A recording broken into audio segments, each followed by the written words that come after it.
جرابوں کے اوپر مسح کے حوالے سے ہمارے ہاں اختلاف پایا جاتا ہے، تو اس حوالے سے میں صحیح موقف آپ کے سامنے ذکر کرتا ہوں۔ سیدنا ثوبان رضی اللہ تعالی عنہ سے مروی سنن نبی داؤد کی ایک روایت میں آیا ہے کہ ایک لشکر کو آپ صلی اللہ علیہ وسلم نے بھیجا تھا اور انہیں سردی نے آ لیا۔ پھر آپ صلی اللہ علیہ وسلم نے جب وہ آپ کے پاس آئے تو انہیں فرمایا کہ پگڑیوں اور تساخین کے اوپر مسا کر لیا کرو۔ تو تساخین یہ موضوع کے اوپر بھی بولا جاتا ہے، اور ہر اس چیز کے اوپر یہ لفظ بولا جاتا ہے جس کے ساتھ پاؤں کو گرم کیا جائے۔ تو ظاہری بات ہے کہ جرابوں کے ساتھ بھی بندہ اپنے پاؤں کو گرم کرتا ہے، تو اس مرفوع حدیث سے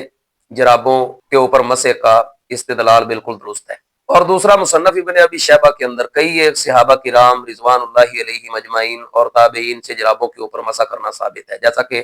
سیدنا علی، سیدنا برا بن عازب، سیدنا ابو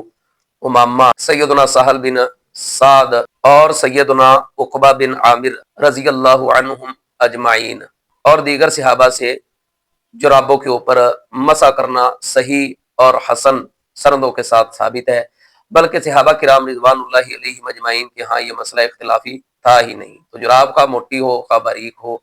اس کے اوپر مسح اس حدیث اور صحابہ کرام رضوان اللہ علیہم اجمعین